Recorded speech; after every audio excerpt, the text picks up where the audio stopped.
As a millennial, growing up during the holidays, we would always watch the old Rankin and Bass stop-motion specials. These specials had a very unique but recognizable aesthetic to them. Anyone who would look at one would immediately know what company it was made by, so somewhere around the early 2000s, Nickelodeon decided to capitalize off of that. In 2002, Nickelodeon aired bumpers that read Merry Nickmas, and it had a very familiar style reminiscent of Rankin and Bass. They had several short skits that were based off of different Christmas specials. Some include a parody of A Charlie Brown Christmas featuring Rugrats, as well as Frosty the Snowman featuring Patrick from SpongeBob and some kids from Jimmy Neutron. When I first saw these, it pinged something in my brain. I knew what it was based on, but one of the cool things was seeing all of these characters interact with each other. Crossover episodes were a special event across all kids' television platforms. Cartoon Network, Disney Channel, and Nickelodeon all did this at some point in time. Actually, Cartoon Network was super good at this, but we'll do another video on that another time. You have to remember, this was still the early 2000s. Most of us still watched cable, streaming wasn't usually readily available, so seeing something like this was just that, special. So not only did I get to see my favorite Nicktoons interacting with each other, but also in a medium that was familiar to me and playing out certain Christmas stories, which was really cool to watch. So some of these are not the stop motion, some of them are just animation, but the ones I specifically remember were that old reminiscent Rankin and Bass style. First, we have A Chucky Finster Christmas, Hanukkah, Kwanzaa, Winter Solstice. That's a mouthful. So it opens with the Rugrats ice skating while Chucky and Tommy talk on the same wall that Charlie Brown and Linus talked at.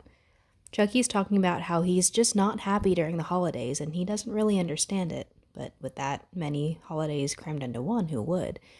Eventually, we cut to a party where everyone's dancing, Dill's playing the piano, and Angelica announces that Chucky is supposed to be bringing all of the decorations, while Spike mocks her in the background. That part actually made me laugh. Chucky comes in with the decorations and starts asking what the holidays are basically about. Tommy comes over and tells him to stop yelling. Hey man, there's no need to yell. And then proceeds to have a speech about the holidays, which is followed by Angelica exclaiming that presents are one of the better parts, and the rest of the gang agrees, and then they start singing, really badly. The bumper ends with an ad for Dork Krabby Mint Patties, which of course is a joke on the York Peppermint Patties, and Mr. Crab tries to get you to buy them. And finally, the End Orange Snowflake telling you what network you're watching and wishing you happy holidays. This is one of the bumpers I specifically remember. It's titled Holiday Party and plays strongly off of Rudolph the Red-Nosed Reindeer. It has Rosie O'Donnell as the snowman. Rosie O'Donnell actually had a pretty big part with Nickelodeon for a while. I'm pretty sure she was part of one of the Kids' Choice Award shows. She had her own show that was pretty popular for a while on daytime TV too. And I think she might have even acted in some other specials or movies catered to kids. But she's off doing her own thing now. Love that for her. But anyway, she proceeds to tell the story of Goddard, the 200-watt dog that saved Christmas. It opens on a holiday party with all of the Nicktoon characters dressed as elves. There's some gossip going on about certain characters, but by the end, all the characters remember what's actually important during the holidays, and everything ends amicably. Amicably. One of the fun Easter eggs from this specifically is a picture of SpongeBob burping his pants. You can see Donnie there in the background. I don't know if this is a direct tie-in to the Secret Box episode where Patrick reveals that he has an embarrassing photo of SpongeBob from the holiday party, but I like to think it's connected in my own personal canon. Ho, ho, ho, ho, ho, ho, ho.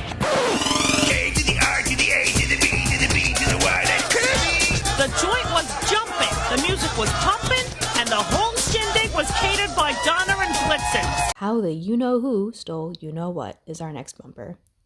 Again, I don't remember this at all. It's a parody of The Grinch Who Stole Christmas, which, if I'm not mistaken, Tim Curry actually narrates this one. Angelica apparently has her pigtails tied too tight and is crashing out and making it everyone else's problem. Surprise, surprise. She's stealing things left and right, and when she gets to the top of her mountain, she has time to contemplate the wrongdoings and has a change of heart, just like the Grinch, I guess, except she'll probably be at it again next Tuesday. Plankton also has a cameo in this as Cindy Lou Who. The Fairly Odd Parents has one specifically that is centered around the Nutcracker Suite. This sounds familiar. Again, don't think I really watched it though.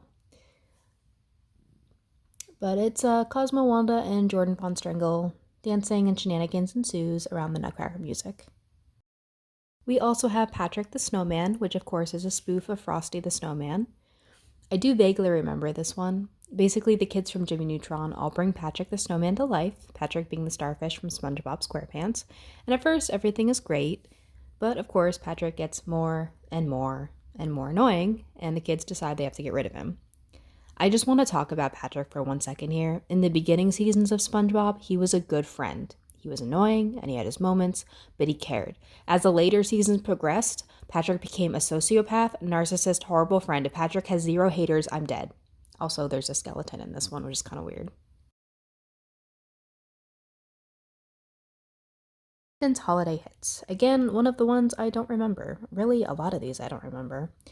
It's basically an advertisement for Plankton's new album that has come out with him covering various holiday hits, but with his own twist on them. So, for example, "O Come All Ye Faithful" has been changed to "O Come All Ye Fearful."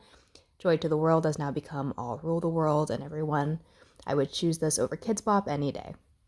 Finally, we have the 12 Days of Nickmas, which I feel like most people will remember.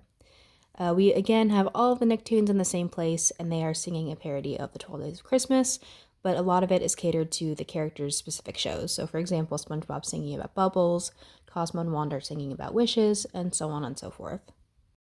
Watching these bumpers, I have a deep respect for the animators who took the time to make these because, we know how long claymation takes or stop motion, either one is ridiculously time consuming.